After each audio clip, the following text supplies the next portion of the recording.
अस्सलाम वालेकुम स्टूडेंट्स। आज का हमारा टॉपिक है Kirchhoff's voltage law.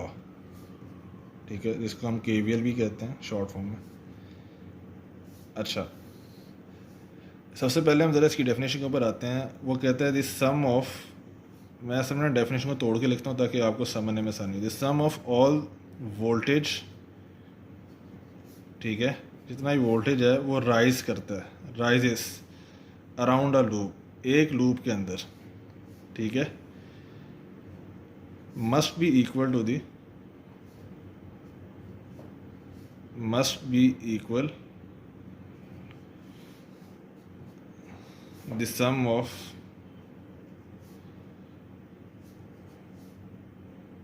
all voltage, ठीक है, drops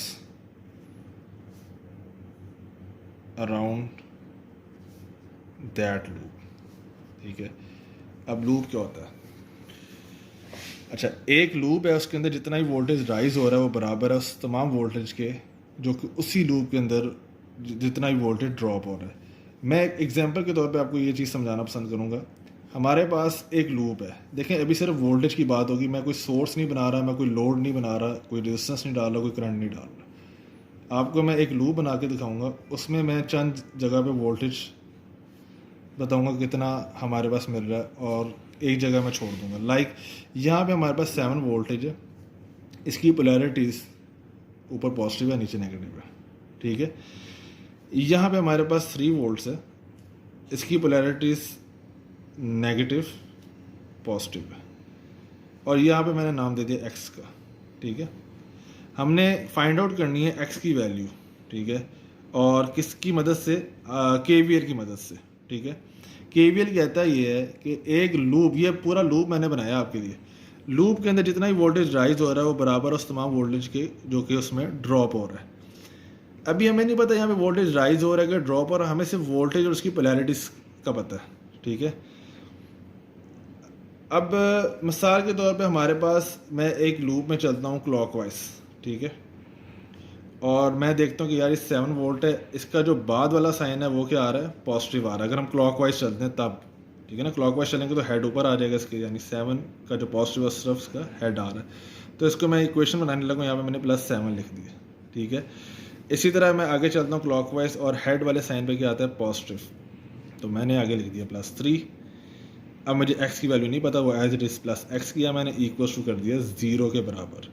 मैंने 0 के बराबर क्यों किया? क्योंकि एक लूप के अंदर जितना भी वोल्टेज राइज हो रहा है और ड्रॉप हो रहा है वो बराबर है ना एक दूसरे के, तो जब मैं सारों को ऐड करूँगा तो डेफिनेटली वो 0 के बराबर होगा, क्योंकि मैंने यहाँ पे जो वोल्टेज राइज हो रहा था और जो ड्रॉप हो रहा था सारा लिख दिए, ठीक है। अभी मैं ये नहीं कह रहा कि 7 राइज हो रहा है, 3 राइज हो रहा है तो यहाँ पे ड्रॉप हो रहा है। लेट्स सपोज 7 ड्रॉप हो रहा है, 3 ड्रॉप हो रहा है, तो यहाँ पे राइज हो रहा होगा, और अगर 7 राइज हो रहा है और 3 राइज हो रहा है तो यहाँ पे एक्स में वोल्टेज ड्रॉप हो रहा होगा, ठीक है ना। वो कैसे पता चलेगा हमें?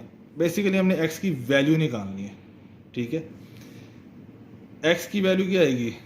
7 + 3 10, और 10 इधर आके माइनस होगा तो ये -10 आ जाएगा, ठीक है। इट्स मीन कि यहाँ पे इतना तो हमें मालूम है कि वैल्यू जो एक्स की है वो 10 वोल्ट्स है, लेकिन उसकी पोलैरिटीज़ क्या होंगी? पोलैरिटीज़ की क्या होंगी वो चीज़ हमने चेक करनी है बेसिकली, क्योंकि अभी भी मैंने कोई रेजिस्टेंस नहीं लगाया, कोई वोल्ट करंट नहीं फ्लो करवाया इस लूप के अंदर, जस्ट हमारे पास 2 वैल्यू ने, उसकी मदद से हमने तीसरी वैल्यू को निकालना है।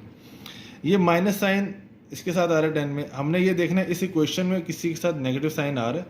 नहीं, ना 7 के साथ आता है ना 3 के साथ आता है, ठीक है। एक्स को फिलहाल आप छोड़ दें, एक्स की तो हमने वैल्यू निकालनी थी।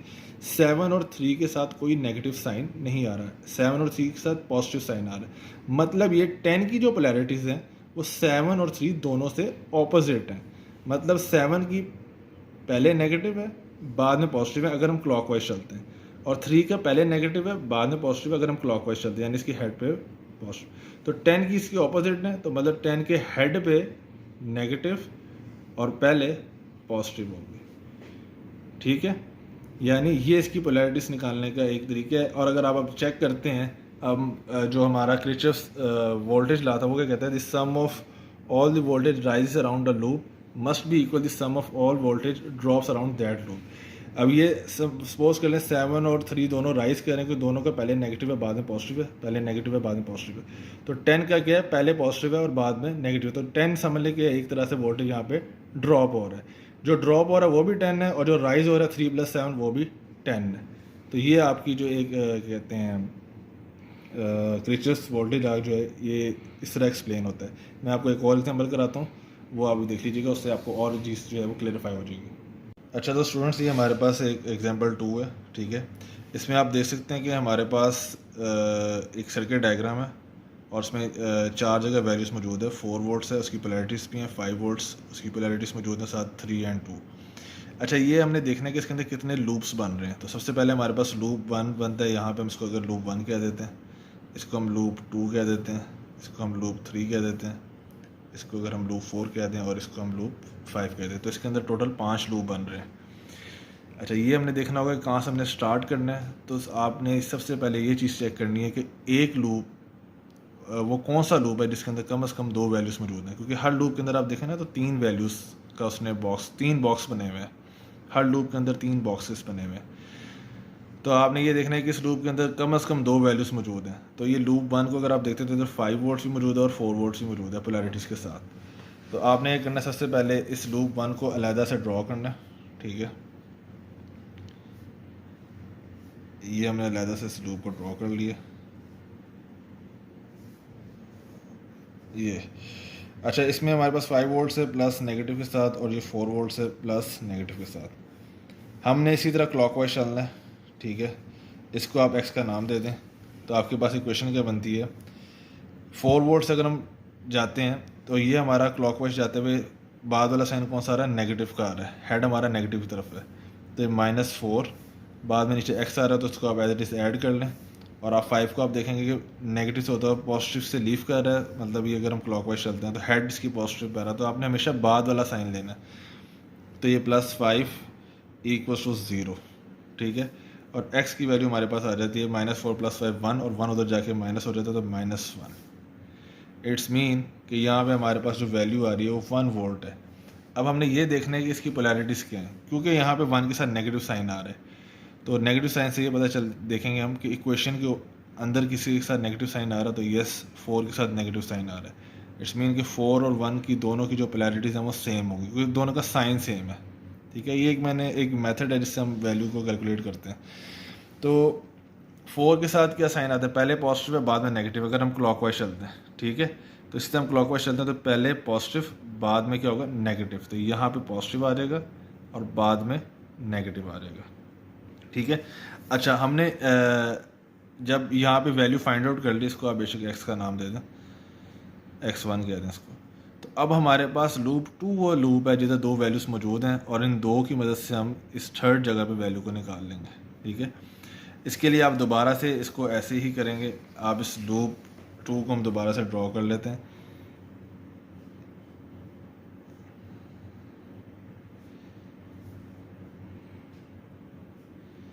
ठीक है, तो यहाँ पे हमारे पास जो वैल्यू थी वो -1 वोल्ट पॉजिटिव थी, तो यहाँ पे -1 वोल्ट पॉजिटिव आ जाएगी।